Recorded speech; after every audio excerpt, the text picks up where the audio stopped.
Olá pessoal, bem-vindos a mais um 5 Minutes Podcast. Hoje eu queria falar sobre o relatório que o Fórum Econômico Mundial publica todo ano na época de Davos sobre os riscos, chamado de Global Risk Report. E ele está hoje na 19ª edição e ele é uma referência para todos nós que estamos tentando entender um pouquinho os riscos no ambiente um pouco mais macro dentro das organizações e dos projetos, né? E sem dúvida nenhuma, a gente encabeça praticamente todas as vezes quando a gente pensa tanto em curto quanto em longo prazo. Nós estamos em curto prazo como segundo e em longo prazo como primeiro, é a questão do meio ambiente, né? Ou seja, nós eventualmente estamos chegando num ponto onde o retorno não é mais possível. E isso já não é um assunto novo. É um assunto que, assim, eu acompanho o Global Risk Report há muito tempo, desde a minha época das Nações Unidas, e todo ano isso está encabeçando. E o grande problema é que, assim,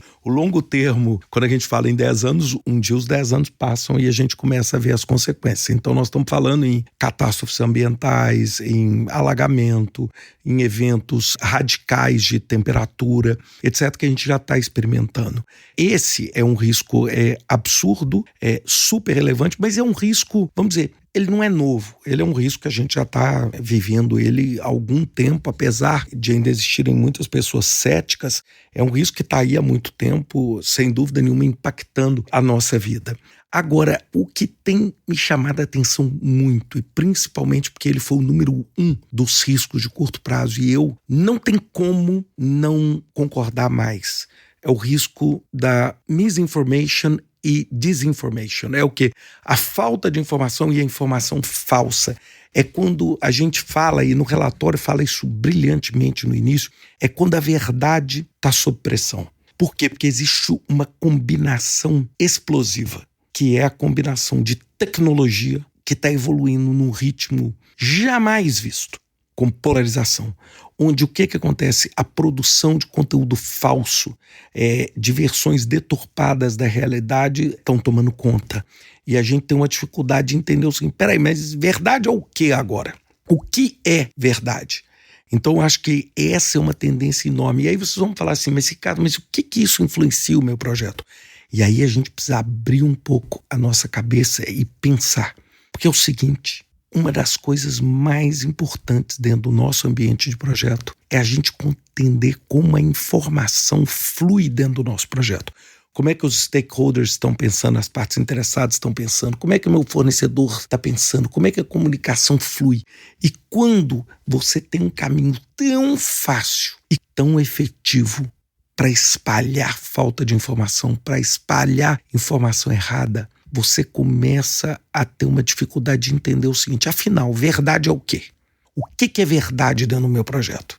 E eu acho que esse vai ser um dilema enorme que nós vamos ver nos próximos 1 ou 2 anos. Eu acho que nós vamos ter um dilema enorme, e esse dilema não é um dilema só político, ele é um dilema de costumes, ele é um dilema organizacional, ele é um dilema de projetos, ou seja, vocês vão ter assim, a proliferação de notícias falsas com uma confiabilidade gigantesca de uma forma exponencial com o uso de inteligência artificial. E esse é o lado que me deixa muito triste, porque eu sou apaixonado por inteligência artificial e eu fico assim super decepcionado de como uma tecnologia que tem uma capacidade de nos ajudar bastante pode ser usada como uma ferramenta tão leviana e tão maquiavélica.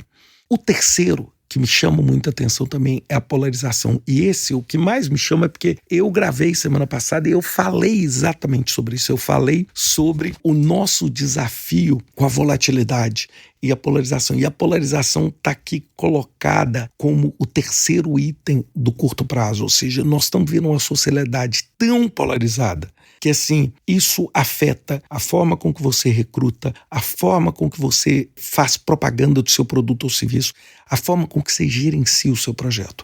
Então essa polarização associada à tecnologia forma uma mistura explosiva e perigosa.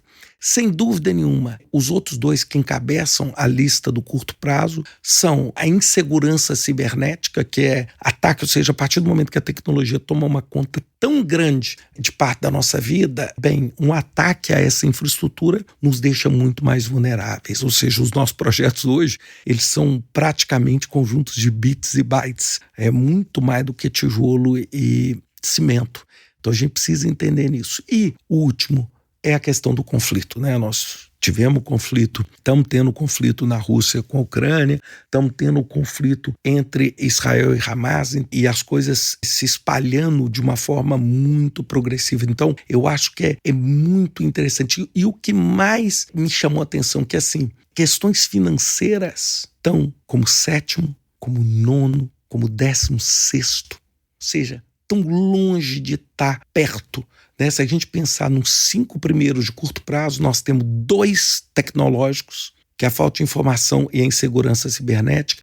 Nós temos um ambiental, que é a questão ambiental de eventos, a polarização que a gente tem social e a questão dos conflitos.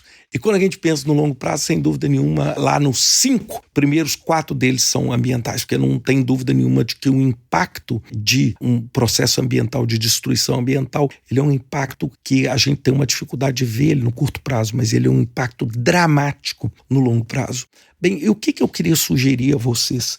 Lógico, isso aqui não está resumindo o documento. O documento é muito bem elaborado, vale a pena vocês irem no site do Fórum Econômico Mundial e darem uma olhada. Sabe assim, talvez não precisa ler tudo, mas vale a pena vocês verem os insights, principalmente nessa época do ano que a gente está analisando, tentando pensar em quais diretrizes, quais são os riscos, quais são as tendências. Eu, pelo menos, estou fazendo isso hoje.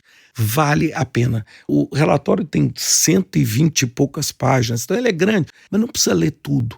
Mas vale a pena, ele é gratuito, baixa lá na internet, dá uma olhada, porque eu acho que vai dar a cada um de nós, como gestores de projetos, gestores de portfólio, os insights que a gente precisa para entender aonde a gente precisa focar nossa energia nesse ano.